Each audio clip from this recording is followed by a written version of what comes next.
அன்பு நண்பர்கள் அனைவருக்கும் வணக்கம். வாழ்க வையகம், வாழ்க வளமுடன். எல்லா புகழும் ஆண்டாளுக்கே. நரசிம்மன் திருவடிகளே சரணம். ஸ்ரீமத்த விஸ்வ சித்தாரிய மனோநந்தன ஹெதவையே நந்தநந்தன சுந்தரி கோதாய நித்தியமங்கலம். தென்னாட்டுடைய சிவனை போட்டு என் நாட்டுக்கு நிறைவாக போட்டு. இது ஒரு நீண்ட பதிவு. இந்த பதிவில் முதல்ல ஒரு நிமிடங்களுக்கு பொதுவான விஷயங்களை நான் சொல்லிடுறேன். ஒன்று, மதுரை ப்ரோக்ராமுக்கு நீங்கள் வரணும்னு ஆசைப்பட்டீங்கன்னா அது வந்து ஜனவரி 1, 2025 மதுரை மாரியம்மன் தெப்பக்குளம் பக்கத்தில் வைத்து புன்னவ நாடார் கல்யாண மண்டபத்தில் நடக்க இருக்கின்றது. அதுக்கான கான்டாக்ட் நம்பர் 9150623623 91 50 623 623. கட்டணம் கிடையாது. இதில் வந்து 2 விஷயங்கள் நான் அந்த விஷயத்தை டீட்டெயில் பண்ணுறேன். முதல் விஷயம் வந்து திரு கிருஷ்ண ஜெகநாதன் அவர்களுடைய ஸ்பீச் இருக்குது ஒரு 1 ஹவருக்கு. அதுக்கப்புறம் நான் ஒரு சின்ன விஷயம் பண்ணேன், அதை நான் டீட்டெயில் பண்ணுறேன் லேட்டர். ஸோ நீங்கள் மதிய உணவு உண்டு மீனாட்சி அம்மனை தரிசனம் பண்ணிவிட்டு நம்ம மதுரையில் எல்லோருமே சந்திக்கலாம். உங்கள் அனைவரையும் சந்திப்பதில் பெருத்தாவலுடன் இருக்கிறேன். யாருக்காவது ரூம் வேணும் அப்படின்னு சொன்னால் ப்ளீஸ் வந்து சண்முகல் சாட்டையே சொல்லிவிடுங்க. நான் தனியாக வேணும், இந்த ஹஸ்பண்ட் ஒய்ஃப் வரும், இல்லை நான் வரேன், என் கூட இன்னொரு ஆண் ஷேரிங் இருந்தால் கூட ஓகே அப்படின்னா பர் ரேட்டு 900 to 1000 rupeesக்குள்ளே ரூம்ஸ், நல்ல ரூம்ஸ் வந்து நான் ரெஃபர் பண்ணுறேன். So it is all up to you. Number 2 வந்து திருமியச்சூர் லலிதாம்பிகை கோயிலுக்கு உங்கள் எல்லாருக்குமே தெரியும், நம்ம எல்லாருமே சேர்ந்து அந்த வெள்ளி தேருக்கு தேவையான வெள்ளியை திரட்டி கொடுத்துட்ருக்கோம். அந்த வகையில் நீங்கள் வெள்ளியை அந்த கோயிலுக்கு கொடுக்கணும்னு ஆசைப்பட்டீங்க அப்படின்னா திரு பாஸ்கர் 7200 569 569 7200569569 அவர் தொடர்பு கொண்டு வெள்ளி நீங்கள் கொடுத்தீங்கன்னா அவர் வெள்ளிக்கு ரசீது வாங்கி உங்கள்கிட்ட கொடுத்துருவார். இது வரைக்கும் வெள்ளி கொடுத்து ரசீது வாங்கினா தயவுசெய்து அவர் கேட்டு வாங்கிக்கோங்க. அது மாதிரி பத்துக்காணி கோவில் கன்னியாகுமரி இந்த வாட்டி 15ஆம் தேதி நம்ம பிள்ளையார் சொல்லி போட்டு வைக்கிறோம். இந்த பௌர்ணமி கொண்டாட்டத்தை அங்கே 15ஆம் தேதி தான் பௌர்ணமி. அதில் ஏதாவது டவுட் இருக்குது, லொக்கேஷன் மேப்லாம் வேணும்னா 6379667982 63 79 66 79 82 7982. அங்கே சில பாத்திரங்களும் அந்த அடுப்புகள்லாம் கம்மியாக கொஞ்சம் சிலது குறைவாக இருந்தது. நம்ம பர்மனெண்ட்டாகவே ஒரு 1 லட்ச ரூபாய்க்கு வாங்கி கொடுக்குறோம் நம்ம டீமில் இருந்து. ஸோ அதுக்கு உதவுன அத்தனை பேர் இருக்கு. நம்ம team Andal J tourism team, அவங்க நன்றி. அந்த கோயில் வந்து செவ்வாய்க்கிழமை, வெள்ளிக்கிழமை, ஞாயிற்றுக்கிழமை திறந்துருக்கோம். ஆயுத நட்சத்திரம் வருது இது இல்லாமல் அப்படின்னா அன்றைக்கி திறந்துருக்கோம். அது மாதிரி பௌர்ணமி அன்றைக்கி திறந்துருக்கோம். பௌர்ணமி வந்து காலையிலேருந்து சாயந்தரம் வரைக்கும், சாயந்தரம் 6:30 மணிக்கு ஆரத்தி உண்டு. அது ரொம்ப விசேஷமான ஆரத்தி. வாய்ப்பு இருக்குங்க. இந்த 15ஆம் தேதி நம்ம சந்திப்போம். தட்டு எடுத்து வந்துருங்க, டம்ளர் எடுத்து வந்துருங்க, தண்ணி எடுத்துகிட்டு வந்துருங்க. ஏதாவது குப்பை போட்டிங்கன்னா கங்குவா, சூர்யா நடித்த கங்குவா படம், பிரபல டைரக்டர் சிவா அவர் டைரக்ட் செய்த கங்குவா படத்தை 3 முறை பார்க்குமாறு நாங்கள் வந்து உங்களுக்கு அந்த சிடியை பர்மனெண்ட்டாக பென்ட்ரைவில் காப்பி பண்ணி கொடுத்துருவோம். அந்த படத்தோட சிடியை இல்லை பென்ட்ரைவ் ஏதோ ஒன்று நீங்கள் கட்டாயம் பார்க்கணும்.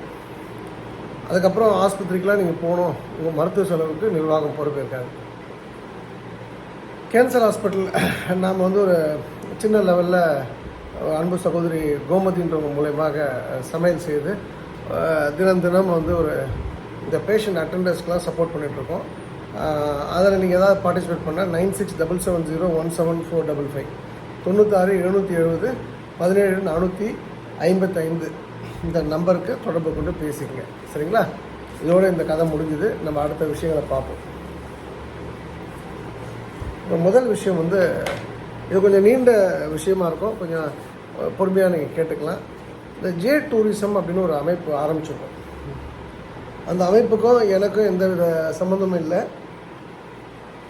நான் ஜஸ்ட்டு வந்து அதோடைய என்ன சொல்கிறது, ஸ்டார்ட் பண்ணி விட்ற அந்த மோட்டர் மெக்கானிக் மாதிரி தான். இந்த சுவிட்சை ஆன் பண்ணுற ஆள் தான். அதுக்குன்னு தனியாக குழு இருக்குது, தனியாக எக்ஸிக்யூட்டிவ் பாடி இருக்குது, அவங்க தான் டீல் பண்ணுவாங்க. இன்னும் ஒரு ஜனவரி 1 வரைக்கும் அந்த குழுவில் இருக்கும். அதுக்கப்புறம் ஐ வில் கம் அவுட். நான் என்ன ப்ரப்போஸ் பண்ணியிருக்கேன்னா, அந்த குழுவிற்கு ஒரு சாஃப்ட்வேர் பண்ண சொல்லியிருக்கேன். அந்த சாஃப்ட்வேரோட பயன் என்ன அப்படின்னு சொன்னால், இப்போ உதாரணத்துக்கு கோவிந்தராஜன் ஒருத்தர் வந்து அந்த குழுவில் இருக்கார். அவர் வந்து என்ன பண்ணுறாருன்னா, ஒரு 20 பேரை கூப்பிட்டுட்டு காசிக்கு போகிறார் அப்படின்னு சொன்னால் அவர் ஃபஸ்ட்டு ரெஜிஸ்டர் பண்ணிடணும். அவங்க பேர் ஆதார் கார்டெலாம் போட்டு ரெஜிஸ்டர் பண்ணிடணும். அதுக்கப்புறம் அந்த மக்களுக்கு சர்வீஸ் பிடிச்சிரும், சூப்பராக பண்ணிவிடுவாங்க எங்கள் ஆட்கள். செம குக்கு, காசி அயோத்தி அந்த அந்த செக்மெண்ட்டு செம்மையாக ரெடி பண்ணிட்டாங்க நம்ம ஆட்கள் போயிட்டு. அப்போது பிடிச்சிச்சுன்னா அப்போ என்ன பண்ணுவாங்க, அடுத்து நான் இங்கே அகோபிலம் போகணும், நான் ரிஷிகேஷ் போகணும், நான் காட்டுஷாம் கோயில் போகணும், காமாக்கியா போகணும், ஜுவாலாமுகி போகணும், வைஷ்ணவி தேவி போகணுன்னா உடனே அவங்க வந்து அந்த யாரையோ ஒருத்தர் குழுவில் தொடர்பு கொள்வாங்க. அந்த கோவிந்தராஜனே தொடர்பு கொண்டால் கூட கோவிந்தராஜனை அந்த டூரை நடத்த முடியாது. இப்போ உதாரணத்துக்கு வைஷ்ணவி தேவி கோயில் போகணும் ஜம்முவில் அப்படின்னு சொன்னால் அவர் சொல்லிவிடுவார் குழுவில், இந்த 10 பேர் வைஷ்ணவி தேவி கோயிலுக்கு போகணும் அப்படின்னோடனே அந்த டீம், அது புஷ்பராஜ் சார், அந்த சரவணன் தான் அந்த இதை ஹெட் பண்ணுறது. அவங்க அதுலேருந்து அவங்க டேக் ஓவர் பண்ணிப்பாங்க, என்ன கட்டணமோ அதெல்லாம் வசூலிப்பாங்க, அதெல்லாம் பேசி எல்லாம் கரெக்டாக பண்ணிவிடுவாங்க. அது என்னென்னா, அந்த முதல்ல அந்த 15 பேர் கோவிந்தராஜ் கூட்டு வந்தார் பார்த்தீங்களா, அந்த 15 பேரும் இதில் போகிறாங்கன்னும் போது அந்த 15 பேருக்கும் ஒரு ரெஃபரல் ஃபீஸ், அது 100 ரூபாய் 200 300 அதெல்லாம் நீங்களே உட்காந்து பேசிங்கன்னு சொல்லிட்டேன். அவருக்கு அந்த கோவிந்தராஜுக்கு போயிடும். லைஃப் லாங் வந்து அந்த கோவிந்தராஜ் கூட்டு வந்த ஆட்கள் யாரோ அவர் 1000 பேர் கூட்டு வந்தால் 1000 பேர் 100 டூர் போனாலும் 100 டூருக்கான ரெஃபரல் ஃபீஸும் அவருக்கு போயிட்டே இருக்கும். அப்போ அது மாதிரி ஒரு சாஃப்ட்வேர் நம்ம வடிவமைக்க சொல்லியிருக்கேன். அது ஆல்மோஸ்ட் டீல் டன்னு. இதில் என்ன விஷயம்னா, மக்களை ஆன்மீக பாதை நோக்கி நாங்கள் திருப்பியிருக்கோம். பரிகாரங்கள் இல்லாத ஒரு உலகத்துக்கு வாங்கன்னு சொல்லியிருக்கோம். ஏதாவது ஒரு விஷயத்தில் ஏமாற்றி மக்களை பணம் பண்ணுற இடத்துல கடவுள் தான் உண்மை அப்படின்ற ஒரு விஷயத்தை நோக்கி அவங்க பயணப்படுறது பெரிய விஷயம். ரெண்டாவது, இது ஒரு இண்டஸ்ட்ரி. இந்த இண்டஸ்ட்ரி வந்து பெரிய இண்டஸ்ட்ரி, அது டெவலப் ஆகுது. இதன் மூலமாக நூற்றுக்கணக்கான பேருக்கு, ஆயிரக்கணக்கான பேருக்கு டைரக்ட்லி ஆர் இன்டைரக்ட்லி வேலை வாய்ப்பு, பொருளாதார மேம்பாடு போன்ற விஷயங்கள் நடக்கின்றது. ஸோ அந்த வகையில் இந்த ஜே டூரிசமில் நீங்கள் வந்து பங்கு பெறணும். இதில் இன்வெஸ்ட்மெண்ட் கிடையாது. மேபி அந்த சாஃப்ட்வேருக்காக வருஷத்துக்கு 2500 ரூபாய் வந்து அவங்க வந்து கலெக்ட் பண்ணுவாங்க. நான் ரீஃபண்டபிள் அந்த டீம் கொடுக்கணும். அந்த டீமோட முடிவு தான் இறுதியானது. அந்த டீமுக்குன்னு ரூல் உண்டு. ஜாதி கேட்கக்கூடாது யார்கிட்டையுமே. நீங்கள் வந்து பொதுவாக அந்த கொங்கு மண்டலம் அப்படின்னா ஒரு ஆளை பார்த்தோன்னா என்ன கூட்டம், என்ன கோயில் போகிறீங்க அப்படியா அப்படின்னு கேட்பாங்க. அது வந்து ஒரு கால் அப்படிலாம் தெரிஞ்சதுன்னா கேட்டுங்க, நாமம் போட்டிருக்காங்க ஐயங்காரா, நீங்கள் வைஷ்ணவமா சைவமா, சரி சைவமா வந்து நீங்கள் எந்த அகோபிலம் போகிறீங்களா, ஸ்ரீரங்கம் ஆசிரமா, அதெல்லாம் கேட்டுக்கலாம், தவறில்லை. ஆனால் ஒருத்தன் கருப்பாக இருக்கான், இவன் இந்த ஜாதியாக இருக்குமா, அவன் அந்த ஜாதியாக இருக்குமான்ற கேள்விகள்லாம் உங்களுக்கு தேவையில்லை. பணம் கொடுக்கல் வாங்கல் உங்களுக்குள்ளே நடந்ததுன்னா அதுக்கு நிர்வாகம் பொறுப்பேற்காது. நான் அதை பண்ணக்கூடாதுன்னு சொல்லுவேன். அப்புறம் யாருக்கும் ஜாமீன் கையெழுத்து போடாதீங்க. சொன்ன சொல் காப்பாற்றணும். பங்க்சுவாலிட்டி டு த கோர் இருக்கணும். ஒரு நிமிஷம் தாமதமாக ஒருத்தர் வந்தாலும், ஒரு டூர் போகிற 100 பேரில் 99 பேர் தாமதமாக இருந்தால் கூட அவங்க விட்டுட்டு அந்த ஒரு ஆளோட கிளம்பி போகணும்னு நான் சொல்லக்கூடிய ஆள். ஸோ புறம் பேசாமல், யாரை பற்றியும் தவறாக பேசாமல் நேர்மையாக அந்த விஷயத்தை எடுத்துகிட்டு போகணும் அப்படின்றதான் நான் இன்ஸ்ட்ரக்ஷன் கொடுத்துருக்கேன். அதுக்குள்ளே நீங்கள் வரீங்க, அந்த ப்ராக்கெட்டுக்குள்ளே வரீங்க, நான் யாரை பற்றியும் பேச மாட்டேன், எனக்கு நான் உண்டு, என் வேலை உண்டு, பணத்தை நோக்கி நான் பிரயாணப்படணும், எனக்கு நல்ல கான்டாக்ட் இருக்குது, இல்லை உங்கள் கான்டாக்டை நான் எஸ்டாப்ளிஷ் அதை வச்சு நான் வந்து டெவலப் பண்ணிக்கிறேன் அப்படின்னு சொல்லி யார் வந்தாலும் ஏற்றுக்கொள்ளப்படுவார்கள். நாங்கள் ஜாதி, மதம், இனம் அதெல்லாம் பார்க்கறதில்ல. ரெண்டாவது வந்து பெண், ஆண், திருநங்கை, எங்களுக்கு அதெல்லாம் மேட்டர் கிடையாது. யார் வேணால் இதில் இணைந்து கொள்ளலாம். ஆனால் வந்து அந்த குழுவோட தலைவர் அவருடைய டீமோடைய முடிவு தான் இதில் இறுதியானது. நான் 20 டேஸ்க்கு அப்புறம் அதில் நான் இன்வால்வ் ஆக மாட்டேன். ரெண்டாவது வந்து அது சரி, அதுக்கு என்ன நம்பர் அப்படின்னு சொன்னால், நீங்கள் சாய் சிவாவை தொடர்பு கொள்ளுங்கள். 9442636363 94 42 63 63 63. அவர் உங்களுக்கு ப்ராப்பராக கைட் பண்ணுவார். இப்போ இதனால் இன்னொரு விஷயமும் நடந்திருக்கு. இப்போ நாங்கள் வந்து அன்எர்த் பண்ணுறோம் காளி கோயில் 10 காலியில். இப்போ 13 மாதத்துக்கு பௌர்ணமிக்கு அன்னதானத்துக்கு ஆள் ஃபிக்ஸ் பண்ணியாச்சு. எவ்வளோ 1 லட்சமோ 2 லட்சமோ நான் கொடுக்குறேன்னு சொல்லிட்டாங்க. இது பெரிய விஷயம் இல்லையா? அது போக அந்த 10 காணிக்கு வந்து ஒரு டூரிசம் இருக்கக்கூடிய 70 பேருமே ஆளுக்கு 500 ரூபா 100 ரூபா 50 ரூபா நான் சொல்லிட்டேன். நீங்கள் 10 ரூபாவது போடுங்க, இல்லை 5 ரூபாவது போடுங்க, ஆனால் போடாமல் இருக்காதீங்க அப்படின்னு சொல்லி அது ஒரு 75,000 80,000 மாதம் கலெக்ட் ஆகும். ஸோ பிரமாதமாக பண்ணிடலாம் அந்த அன்னதானத்தை. இந்த முதல் அன்னதானம் வந்து காலையில் வந்து டிஃபன் வேணும்னு சொல்லிங்கன்னா டிஃபன் பண்ணிவிடுவாங்க. அதுக்கு வந்து கட்டணம் உண்டு. மதிய அன்னதானத்துக்கு கட்டணம் கிடையாது. ஸோ என்ஜாய் த டே. அப்புறம் வந்து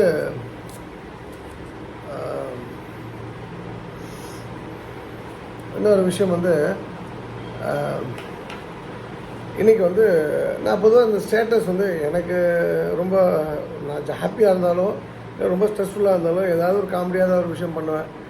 அதுபோல் இன்றைக்கி கொஞ்சம் ரொம்ப ஸ்ட்ரெஸ்டு. ஏன்னா வந்து ஒரு 11 நாளாக அந்த ரன்னிங் நோஸ் அதிகமாக இருக்குது. பயங்கர ஃபீவர். இன்றைக்கி ஈவினிங் வீட்டுக்கு வரும்போதே ஒரு டாக்டரை பார்த்து 2 ஊசி போட்டான். அதனால அவன் எதுக்கு போட்டான்னு தெரியல. ஊசி அதான் உடம்பு குணமாகதான் இல்லைன்னு தெரியல. அவன் போட்ட வலி குணமாகறதுக்கு இன்னும் 10 நாள் அவன் போட்டிருக்கு. அப்போது இன்றைக்கி கொஞ்சம் ரொம்ப பெயின்ஃபுல்லாக இருந்துட்டு ஏதோ தெரியல, அது ரீசன்லாம் தெரியல. அப்போ எனக்கு அப்போ தான் வந்து காசிலேருந்து நம்ம நண்பர்கள் வந்து ஒரு ஃபோட்டோ ஒரு வீடியோ அனுப்பிச்சாங்க. அந்த வீடியோ வந்து ஃபோட்டோ வந்து என்னோடய ஸ்டேட்டஸில் வச்சுட்டேன். இது மாதிரி வருங்கால தமிழகம், எதிர்கால இந்தியா அப்படின்னு சொல்லிட்டு இந்திய முன்னேற்ற கழகத்து அப்படின்னு சொல்லி போட்டு ரகு அவர்களே வருக, ரகுபாய் அவர்களே வருகன்னு சொல்லி வச்சுட்டேன். ஒரு பாட்டு அதுக்கு அடுத்ததாக வந்து ஒரு வீடியோ வந்தது.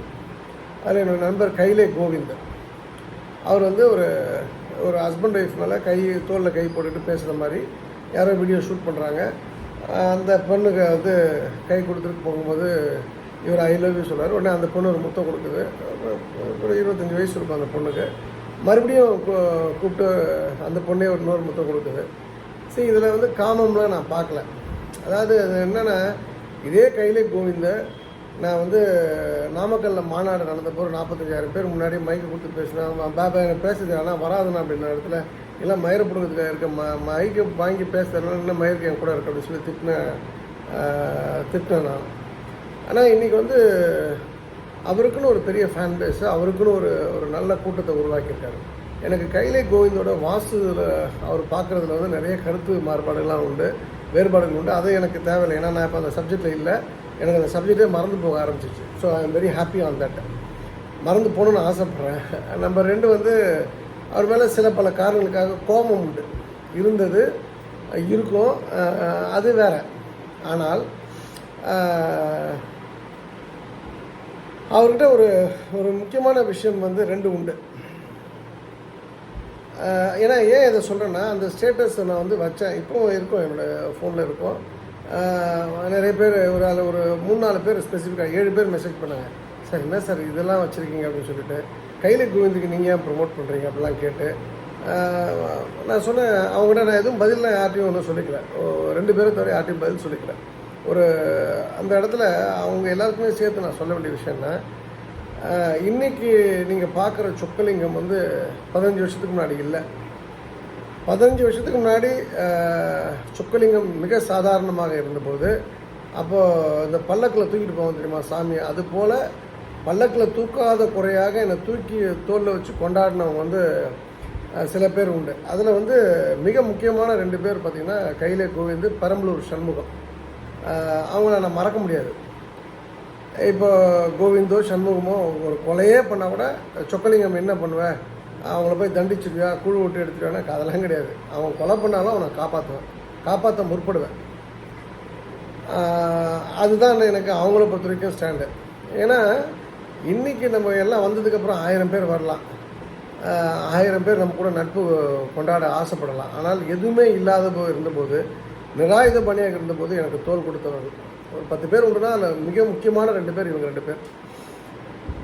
அப்போது நடுவில் தான் அவர் மேலே ரொம்ப வருத்தம். நான் ஒருத்தவங்க வீட்டில் போய் வீடியோ எடுத்தது, 2-3 பேர் அவரை பற்றி கம்ப்ளைண்ட் பண்ணது எல்லாம் வந்து உண்டு. பல்லடத்துலேருந்து 1, அப்புறம் என்னுடைய அன்பு சகோதரி பிரேமா வந்து பரமக்குடியிலேருந்து, அதே பிரேமா பார்த்திங்கன்னா பிரேமலதா வந்து பரமக்குடி கம்ப்ளைண்ட் பண்ணிட்டு அவர் கூட எதுக்கு போயிட்டு வந்திருக்காங்க. எனக்கு அதான் ஷாக்கிங்காக இருந்தது. இந்த கோயில் விஜயவாடா கோயிலுக்கு போயிட்டு வந்தேன், கனகதுர்கைக்கு. நான் அந்த இடத்துல கோவப்படுறேன், அந்த பிரேமா, ஐயோ நம்ம பிரேமா சொல்லிட்டாங்களேன்னு சொல்லிட்டு. ஆனால் ஒரு வருஷத்தில் எல்லாம் மாறி அவங்க 2 பேரும் பயங்கர க்ளோஸாக இருக்காங்க. அப்போது நாம் அந்த இடத்துல முட்டாளாயிட்டோம். இது இது வந்து ஜோக்குக்காக சொல்ல, சீரியஸாகவே சொல்கிறேன். அப்போது இது போல் சம்பவங்கள்லாம் கோவப்பட்டு இருந்தாலும், இதை விட மிக முக்கியமான விஷயம், ஒரு நடுவில் வந்து திமுக பிரிஞ்சு வைகோ போனது மாதிரி ஒரு 10 பேர் என்னை விட்டு போக வேண்டிய நிர்பந்தம் ஏற்பட்டது. புது வெள்ளம் வரும்போது இந்த பழைய தண்ணிலாம் முதல்ல அடிச்சு போகும் இல்லையா, அந்த குப்பையெல்லாம். அது போல் நல்ல ஆட்களும் போனாங்க, தேவையில்லாத ஆட்களும் போனாங்க. அது ரொம்ப மகிழ்ச்சி தான் எனக்கு. நல்ல ஆட்கள் போனதில் வருத்தம், தேவையில்லாத ஆட்கள் போனதில் மகிழ்ச்சி. அப்போ வந்து பல்லடத்தை சேர்ந்த ஒருவரும் 2 பேர், ஒருத்தர் ஒரு நண்பர், அவங்க அப்பா சமூகத்தில் இறந்துட்டார், அவரும் இன்னொருவர் எனக்கு தெரிஞ்சு வந்து நான் ரொம்ப மதித்த ஒரு மனிதர். அவர் அது போல் என்னை கருத்துப்பான்னு நினைக்கல. நான் 2 பேரும் இவருக்கு ஃபோன் பண்ணி எனக்கு கிளாஸ்க்கு வந்துருங்கன்னு கேட்குறாங்க. இவங்க 2 பேருக்குமே பாஸ் திருப்பூரை சேர்ந்த இன்னொரு மனிதர். அவருக்கெலாம் நான் அவ்வளோ உதவி பண்ணியிருக்கேன். அவர் கல்யாணம் நடந்தப்போ நானே திருச்செந்தூர் போயிருக்கேன். அந்த அளவுக்கு நான் ஆத்மார்த்தமாக நினைத்த இந்த 3 பேரும் சேர்ந்து இவரை வந்து நீங்கள் வந்துரு, நம்ம கிளாஸ்க்கு வா. எனக்கு அதாவது ஒரு கிளாஸ் உண்டு, அந்த கிளாஸில் சொக்கலிங்கத்தை திட்டுறது மட்டும்தான் நிறையா வேலையாக வச்சுருந்தார். எனக்கு அதெல்லாம் வருத்தமே இல்லை. பட் அப்போது இவர் சொன்ன விஷயம் என்னென்னா, அதுக்கப்புறம் இவர் சொன்ன எனக்கு ஒருத்தங்க சொல்லி கேள்வி, செத்தாலும் அண்ணன் கூட தான் சாவேன், நான்லாம் வரமாட்டேன் அப்படின்னு சொல்லிட்டு அது அவர் என்கிட்ட கம்யூனிகேட் பண்ணல. இது மாற்று அணியிலேருந்து ஸ்லீப்பர் செல் இருப்பாங்க இல்லையா, அவங்க சொன்ன விஷயம் இது. ஸோ அப்போது அந்த வகையில் என் கூட நான் ஒன்றுமே இல்லாத போது என் கூட இருந்தவரும், இப்போ நிறைய இருக்கும்போதும் சில கருத்து வேறுபாடுகளை அவரை திட்டதுனால நிறைய பேர் அதை மிஸ்யூஸ் பண்ணி அவரை நம்ம கூட கூப்பிட்டு போயிடலாம் அப்படின்னு நினைச்ச போது கூட நான் அண்ணன் கூட தான் இருப்பேன் அப்படின்னு சொன்னவர். அந்த ராஜ விஸ்வாசத்துக்கு எப்போதுமே மரியாதை உண்டு. ஏன்னா இது வந்து வெளிலேருந்து பார்க்கவும் தெரியாது. உங்களை இல்ட்ரீட் பண்ணுறாரு, உங்களை மட்டமாக பேசுகிறாரு, உங்களை வச்சு காமெடியாக பண்ணுறாரு, இதெல்லாம் வந்து இதெல்லாம் யாரும் உங்களுடைய கப் ஆஃப் டீ இல்லை. It is none of your business. அவர் வந்து சொக்கலிங்கம் வந்து கூப்பிட்டு, சொக்கலிங்கம் நீங்கள் போய் எங்கள் வீட்டில் ஆள் வரல, டாய்லெட்டை க்ளீன் பண்ணுன்னா நான் க்ளீன் பண்ணுவேன். இது என்ன பெற்ற அம்மா மேலே சத்தியமாக நான் சொல்கிறேன். இது வந்து நான் வந்து அன்புக்கு அடிமை. நீங்கள் ரவுடிசம் பண்ணிங்கன்னா நான் டு த கோர் ரவுடிசம் பண்ணுவேன். என்னை மிரட்டி பார்க்கணும், என்னை போட்டு பார்க்கணும்லாம் நான் என்னோடய மூலம்லாம் வேறு மாதிரி. நான் வந்து இஸ்ரேலில் பிறந்திருக்க வேண்டியவன். இது போன்ற விஷயங்கள் தெரியாமல் தமிழ்நாட்டில் பிறந்துட்டேன். நான் எப்படி வந்து ஆப்ரேட் பண்ணுவேன்றது யாருக்குமே தெரியும். என் கூட என் பக்கத்தில் படுத்துருக்க என் பொண்டாட்டி கூட தெரியாதுன்றதான் உண்மை. ஸோ அந்த வகையில் நீங்கள் ஸ்டேட்டஸ் பார்த்தீங்கன்னா ஸ்டேட்டஸ் பார்த்துட்டு போயிடுங்க. ஏன் இதை வைக்கிறீங்க அதை வைக்கிறீங்கிற கேள்வி உங்களுக்கு தேவையில்லை. 2வது, இதில் ஒரு சின்ன கருத்து, இந்த ஸ்டேட்டஸ் பார்த்துட்டு நீங்கள் இனிமேல் வந்து யாராவது ஆர்டின் சிம்பிள் போட்டிங்கன்னா 47 நாளில் உங்களுக்கு பெரிய ஆக்சிடென்ட் நடக்கும், கை கால் உடஞ்சிடும். நான் சொல்லிட்டேன். இது வந்து நான் ரொம்ப வருத்தத்தில் சொல்லிகிட்டே இருக்கேன். நான் ஆர்டின் சிம்பிள் போடாதீங்கன்ட்டு எல்லாம் திரும்ப அந்த ஆர்டின் சிம்பிளை போட்டுங்க. நான் சொல்லிட்டேன், இனிமேல் வந்து நாளிலேருந்து ஸ்டேட்டஸ் நீங்கள் பார்த்தாலும் பார்க்கல எனக்கு ஒன்றும் கிடையாது. நான் வந்து ஹாப்பினஸ்க்காக வைக்கிறது. பார்த்தீங்கன்னா அதோடு போயிடுங்க. குட்டு, பேடு, அக்லி, இதெல்லாம் அஜித் படமாக என்ன இது, அதெல்லாம் வேணாம். நீங்கள் ஆர்டினும் வேணாம், உங்களுடைய அழுகை சிம்பிளும் வேணாம். அது வந்து குறிப்பாக அந்த எமோஜி வந்து அந்த ஏதாவது என்னுடைய ஸ்டேட்டஸில் வந்ததுன்னா நல்லா புரிஞ்சுக்க, நான் சாபம் விட்றேன். நான் 47 நாள் மிகப்பெரிய உங்களுக்கு விபத்து நடக்கும், கேர்ஃபுல்லாக இருந்தீங்க. இதுக்கு அடுத்ததாக வந்து வைரமுத்து பற்றி நம்ம பேசி ஆகணும். அது என்னென்னா வந்து அவர் நான் நேற்று சொன்ன விஷயத்தில் ஒரு விஷயம் விட்டுட்டேன். அவர் வந்து ஆரியர், திராவிடர், தமிழ் அப்படின்லாம் பேசிகிட்டு இருக்காரு. ஆரியர்னால் அவர் மீன் பண்ணுறது வந்து பிராமணர்களை. எனக்கு உங்களுக்கெல்லாம் தெரியாத ஒரு விஷயம், நான் ஏற்கனவே ஒரு வாட்டி வந்து வைரமுத்து அந்த பிரச்சனையில் ஆண்டாள் தாயாரை இழிவாக பேசினப்போ நான் இதை பதிய வச்சுருக்கேன். மறுபடியும் பதிய வைக்கிறேன். நிறைய நியூ கமர்ஸ் இருக்காங்க. வைரமுத்து நல்ல பாடலாசிரியர்னா தமிழ் இளையராஜாவால் நல்ல பாடலாசிரியராக மாறினவர். இவரால் இளையராஜா கிடையாது, இளையராஜாவால் இவர். அப்படிப்பட்ட வைரமுத்து அவர்கள் ஒரு சாதாரணமாக ஒரு கோர்ட்டில் வந்து மொழிபெயர்ப்பாளராக வேலை பார்க்குறார். யார்கிட்டனா ஜஸ்டிஸ் மகராஜன் அப்படின்னு சொல்லி ஒருத்தர்கிட்ட. அப்போது ஜஸ்டிஸ் மகராஜன் யாருன்னா, அவர் வந்து உலக புகழ்பெற்ற எண்டோக்ரைன் சர்ஜன் டாக்டர் எம் சந்திரசேகரோட அப்பா. இன்னொரு பையன் அவங்களுக்கு வந்து சார்ட்டர்ட் அக்கௌண்டன்ட்டு சிதம்பரம் சொல்லிட்டு அந்த பெரிய ஃபேமிலி. அவங்க ரொம்ப நேர்மையான ஒரு மனிதர் ஜஸ்டிஸ் மகராஜன். அவரோட கிளாஸ்மேட் யாருன்னா முன்னாள் ஜனாதிபதி ஆர் வெங்கட்ராமனும் ஜஸ்டிஸ் மகராஜனும் க்ளோசஸ்ட் ஃப்ரெண்ட்ஸு, திக்கஸ்ட் ஃப்ரெண்ட்ஸு. அப்போது இவர் காலு கையெல்லாம் அமைக்கி விட்டுக்கிட்டு, ஐயா வண்டாட்டிக்கு இந்த லெக்சர் வேலை சொல்லணும், கிடச்சினா நல்லாயிருக்கும், ரொம்ப கஷ்டமாக இருக்குது அப்படின்னு சொல்லி யார்கிட்ட போனார்னா, அந்த இவர் ஆரியர்னு தூக்கி போட்டு துப்பிட்டு இருக்கார்ல, அன்றைக்கி சோத்துக்கே வழி இல்லாமல் இருந்து எனக்கு வேலை வாங்கி கொடுங்க அவர்கிட்ட சொல்லிட்டு எந்த ஆரியர் பண்ணார்னா ஆர் வெங்கட்ராமன் தான். இது வைரமுத்துலாம் சொல்ல மாட்டார், நான் சொல்கிறேன். நான் நன்றி கெட்டவன் நன்றி மறந்த எவனுமே நல்லா இருக்க முடியாது. அந்த வகையில் நன்றி கெட்டவன் அப்படின்னு ஒருத்தவங்க சொல்லணும்னா அது வைரமுத்து தான் சொல்லணும். அன்றைக்கி நீ ஆரியர் தமிழர் திராவிடம்லாம் பார்த்துருந்தானா நீ உன் பொண்டாட்டிக்கு வேலை கேட்டக்கூடாது. நீ உனக்கு அந்த டிரான்ஸ்லேஷன் வேலை, அவரும் வந்து ஒரு ஃபார்வர்ட் கம்யூனிட்டி, அவரும் வந்து கிட்டத்தட்ட நீ உன் கணக்கில் வந்து ஆரியர்னு சொல்லிக்கலாம். அப்போ எல்லாத்தையும் யூஸ் பண்ணிவிட்டு இன்றைக்கி நீ வசதி வாய்ப்பு வந்தப்புறம் நீ வந்து ஆரியம் திராவிடம் சொன்னோன்னா அது எந்த விதத்தில் வந்து சரி? அதுதான் எனக்கு கோபம் வைரமுத்து மேலே. இப்போ நீ ஏற்றி விட்ட ஏன் நீ உதைக்கிற?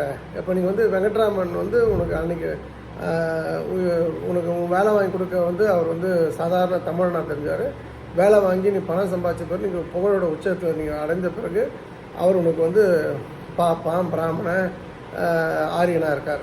இதுதான் திமிரு. இன்ஃபேக்ட் வைரமுத்துனா ஃபஸ்ட் டைம் கார் வாங்கிட்டு அந்த ஜஸ்டிஸ் மகராஜனை கூப்பிட்டு பாண்டி பஜாரில் வண்டி பாதி நின்றுது. ஏன்னா அப்போ தான் சொன்னாங்க, ஏன்டா கார் வாங்கினியே பெட்ரோல் பண்ணுன்னு தெரியுமா தெரியாதான்னு கேட்டாராம். அந்தளவுக்கு கிறுக்கு போய் இதெல்லாம் உண்மை. இதெல்லாம் வந்து நீங்கள் வைரமுத்து யாராவது பார்த்தீங்கன்னா கேளுங்க. அந்த வைரமுத்துலாம் இந்த திமுறாவில் தான் இந்த மாதிரி தகாத பேச்சு, அந்த திமுக சப்போர்ட்டில் தான் ஒரு லைஃப் ஓடிட்டுருக்கு. திமுகன்ற ஒரு கட்சி இல்லைன்னா அவன் ஜாதி மக்கள் கூட அந்த ஆள் கூட நிற்க மாட்டாங்க. ஏன்னா எனக்கு என்ன வருத்தம்னா பசுமன் முத்துராமலிங்க தெய்வம் இப்போ உயிரோடு இல்லை. இருந்திருந்தாருன்னா அது நடக்கிற கதை வேறு.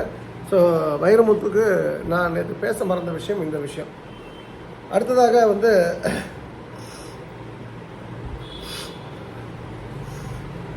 ஜனவரி 1 ஒரு முக்கியமான விஷயம் என்னென்னா வந்து அன்றைக்கி ப்ரோக்ராமில் வந்து திரு கிருஷ்ண ஜெகநாதன் பேசுவார். அன்றைக்கி 10 மணிக்கு ப்ரோக்ராம் ஸ்டார்ட் ஆகும். ஒரு 1 ஹவர் 1.5 மணி நேரம் நான் பேசினேன். ஒரு 12 to 1 o'clock அவருக்கு நம்ம கொடுக்கலாம், 12 to 1:15. அப்புறம் லஞ்ச் முடிச்சதுக்கப்புறம் மேபி ஒரு 1 hour 2 hour ஜஸ்ட் எல்லாம் பேசலாம், ஃபோட்டோ எடுக்கலாம், எடுத்துக்கலாம். நான் என்ன அன்றைக்கி முடிவு பண்ணியிருக்கேன்னா, ஆக்சுவலாக வந்து நான் போன வருஷம் பிளான் பண்ணது சம்பவம் அது ஸ்லிப் ஆகிடுச்சு. என்னோடய பப்ளிக் அப்பியரன்ஸ் வந்து January 1 தான் லாஸ்ட்டாக இருக்கும். அடுத்த ஒரு 8 மாதத்துக்கு எனக்கு வேறு ப்ரோக்ராம்ஸ் இருக்குது. ப்ரோக்ராம்னா ஏன்னா நான் இல்லைன்னா நம்ம குடும்பத்துக்கு யாரும் கிடையாது. நல்லா புரிஞ்சுக்கிட்டேன். நான் இருக்கணும், என் உடல்நிலை அதுக்கு முக்கியம். பழைய சொக்கலிங்கமாக இல்லை, சில காம்ப்ளிகேஷன்ஸ், சில issues, that I will manage. அது வந்து ஒழுங்காக சாப்பாடு வாயை மூடி ஒழுங்காக நடந்தால் எல்லாம் சரியாயிடும். அப்படின்னும்போது எந்த எக்ஸ்கியூஸும் கிடையாது. உயிரே போகிற நிலைமை வந்து நான் ட்ராவல் பண்ணால் தான் உயிர் காப்பாற்றப்படுறேன்னா கூட நான் ட்ராவல் பண்ண மாட்டேன். அப்படியே செத்து போகிற முடிவுக்கு வந்துட்டு நான். அதனால் January 1 அப்புறம் தயவுசெய்து என்னை வந்து கல்யாணத்துக்கு வாங்க, நிச்சயதார்த்தத்துக்கு வாங்க. ஒரு கால் நான் இருக்கிற இடத்துல இருந்ததுன்னா மேட்டர் கிடையாது. நான் சப்போஸ் சென்னையில் இருக்கேன், ஒரு கல்யாணம் சென்னையில் இருக்குன்னா நான் போகலாம். ஒரு ஃபங்க்ஷனு, ஒரு கோயில் கும்பாபிஷேகம் இருக்குன்னா போகலாம். எனக்கு குற்றாலத்தில் இருக்கிறேன்னு வச்சுங்களேன், இதில் திருநெல்வேலியில் இருக்கேன், நான் சென்னையில் ஃபங்க்ஷனாக என்னால் வர முடியாது. ஏன்னா என்னுடைய ப்ரோக்ராம் ஷெடியூல் நான் உடைக்க விரும்பல. நம்பர் 1. நம்பர் 2 வந்து ஒரு கால் நீங்கள் வந்து கொடுக்குறீங்கன்னா கொடுங்க தாராளமாக. ஆனால் நான் எப்போ வரணும், நான் அப்போ வந்துக்கிறேன். இது திமிர் பிடிச்சாலும் நான் பேசலை. ஏன்னா உங்கள் கல்யாணத்துக்கு நான் வரணும்னா அப்போ நாளைக்கு என் வீட்டு கல்யாணத்துக்கு நீங்கள் வரணும் அப்படின்னா நான் இருக்கணும்ல உயிரோட உங்களை கூப்பிட்றதுக்கு. அப்போ அதை நினச்சிக்கிட்டு கொஞ்சம் இந்த விஷயத்த சீரியஸாக எடுத்துங்க. இது ஏதோ ஒரு ஜோக்காக பாஸ் பண்ணி போகிற விஷயம் கிடையாது. இது முதல் விஷயம். ஸோ January 1 அப்புறம் நான் ஆக்சுவலாக December 15th 14th வந்து பாம்பேலேருந்து திரும்பி வரேன். நான் விஹெச்பி போஸ்ட் வந்து December 15th வந்து ஐ வில் ரிசைன். நான் 100% இது நான் வணங்குற ஆண்டாள் மேலே சத்தியம். No more. ஏன்னா எனக்கு வந்து ஹெல்த் ரொம்ப முக்கியம், என் குடும்பத்துக்கு நான் ரொம்ப முக்கியம். 3வது வந்து எனக்கு சில மன வருத்தங்கள் உண்டு. இப்போ தமிழ்நாட்டில் என்னை யாருமே யூஸ் பண்ணிக்கலன்றது தான் வருத்தம். எனக்கு நல்ல விஷயங்கள் தெரியும். இதெல்லாம் பண்ணனா வந்து பணமே கொடுக்காம ஜெயிக்கலான்ற அளவுக்கு நாலேஜ் உண்டு. பட் எதுக்கு நம்ம போய் நம்ம சுய விளம்பரம் தேடிக்கிட்டு நம்ம மதிக்கப்படாத இடத்துல நம்ம ஒதுங்கி போயிடணும். நம்ம வந்து அதாவது நான் ஒரு பிஹெச்டி முடிச்சுட்டு, பிஹெச்டினா படிப்பு இந்த இதை சொல்லுவேன். உதாரணத்துக்கு ஒரு எம்இ முடிச்சிட்டேன், மறுபடியும் எல்கேஜி படினா எப்படி இருக்கும், அது போல் தான் இருக்குது என்னுடைய விஹெச்பி பிரயாணம். அது நான் எதிர்பார்த்தது ஒன்று, நடக்கிறது ஒன்று. ஆனால் நல்ல மக்கள், நல்ல மனிதர்கள், யார் மேலேயும் இப்போ வன்மம்லாம் இல்லாமல் ரொம்ப ரொம்ப ஜெனியூனான மக்கள். பட் எனக்கு அது சூட் ஆகாது. அதனால தான் வந்து ஸோ ஜனவரிக்கு அப்புறம் இந்த கோவில், கோசாலை போன்ற விஷயங்களை கான்சன்ட்ரேட் பண்ணிவிட்டு ஒரே இடத்துல உட்காந்து சில விஷயங்கள் பண்ணணும்னு சொல்லிட்டு அஃப்கோர்ஸ் நடுவில் எங்கேயாவது ட்ராவல் பண்ணணுன்னா ஆஃப் டே 1 டே ட்ராவல் வந்து இருக்கும். அதனால் வந்து என்னை யாரும் டிஸ்டர்ப் பண்ணாதீங்க. இப்போ ஜனவரி 1 நான் என்ன பண்ண போகிறேன் அந்த ப்ரோக்ராம்லன்னா, திரும்ப வந்து சொக்கலிங்க நீங்கள் ஏற்கனவே பேசுனதான் இங்கே சொல்லியிருக்கேன்னு சொல்லாதீங்க. நீங்கள் அறிவாளி, நான் அந்தளவுக்கு அறிவாளி இல்லை. நான் வந்து வரக்கூடிய எல்லாருமே திருப்திப்படுத்தணும்னா எல்லாருமே பேசிக்ஸில் வந்து ஸ்ட்ராங் ஆனால் தான் வந்து நம்ம அடுத்த கட்டம் பேச முடியும். அப்போ வந்து எப்படி வந்து ஒரு விஷயத்தை வந்து நடத்துறது, எப்படி ஒரு விஷயத்தை வந்து நம்ம நடக்க வைக்கிறது, ஒரு திருமணம், ஒரு குழந்தை, ஒரு வேலைவாய்ப்பு, கடன் அடைப்பது போன்ற விஷயங்கள் குறித்து ஒரு ஒரு சின்ன ஒரு ப்ரோக்ராம் இருக்கும். நான் ஒரு சின்ன ஸ்பீச்சு, அது சம்மந்தமான கேள்விகள், அது சம்மந்தமான பதில்கள் வந்து நான் வரவேற்கிறேன். எனக்கு தெரிஞ்சதை நான் சொல்கிறேன். இது ஏற்கனவே நீ சொல்லிவிட்டு மறுபடியும் டைம் வேஸ்ட் பண்ணிங்கன்னா வராதிங்க. ஏன்னா வந்து நான் எல்லோரையும் அட்பார் கொண்டு வரணும், ஒரே லெவலுக்கு கொண்டு வரணும். ஸோ அதனால் தயவுசெய்து என்னை கிரிட்டிசைஸ் பண்ணாதீங்க. நான் வந்து நான் ஒரு ஒரு ஒரு பேசிக் லெவலுக்கு எல்லாம் வந்ததுக்கப்புறம் தான் செகண்ட் லெவல் அகெயின் வந்து கட்டணம் இல்லாமல் என் சொந்த காசை நான் சொல்லிக் கொடுக்கணும்னு ஆசைப்பட்றேன். நான் இந்த ஆல்ஃபா தியானம் 1 2 3 டீப் லெவல் அதெல்லாம் ஒன்றும் கிடையாது. சிம்பிளான கான்செப்டு, எப்படி அதை வந்து நம்ம நினைத்ததை அடைவது அப்படின்ற ஒரு விஷயத்தை தான் வந்து நீங்கள் பார்க்க போகிறீங்க. ஸோ வரும்போது நோட் புக்கு பேனா எடுத்துகிட்டு வந்துடுங்க. நல்லா பேசணும். தயவுசெய்து உங்களுக்கு ஏற்கனவே சொல்லிவிட்டேன், உங்கள் அத்தனை பேரோட பாதத்தையும் நான் தொட்டு கேட்டுக்கிறேன். யாரும் அழுதுடக்கூடாது. அங்கே வந்து எனக்கு கடன், கஷ்டம், குழந்தை இல்லை, வேலை இல்லைன்னு. அப்புறம் நான் 2 விஷயந்தான் உங்களுக்கு நான் சாபெல்லாம் கொடுக்க மாட்டேன். 47 நாள் ஆக்சிடென்ட்லாம் கிடையாது. அது வந்து இவங்களுக்கு அந்த ஏற்கனவே சொல்லிட்டு அந்த ஆர்டின் சிம்பிளுக்கு. அப்போ உங்களுக்கு என்னென்னா தொடர்ந்து கங்குவா படம் பார்க்க வைப்பேன். அது மட்டும் ஞாபகம் வச்சுங்க. ஏன்னா அது வந்து அதோட பெரிய கொடூரமான தண்டனை இந்த உலகத்தில் எதுவும் இருக்க முடியாதுன்றது தயவுசெய்து புரிந்து கொள்ளுங்கள். So be prepared for Madurai meeting. கிருஷ்ணசானாஞ்சி பொறுத்த வரைக்கும் என்ன பேசலான்றது நம்ம அப்புறம் டிசைட் பண்ணிக்கலாம். அண்டு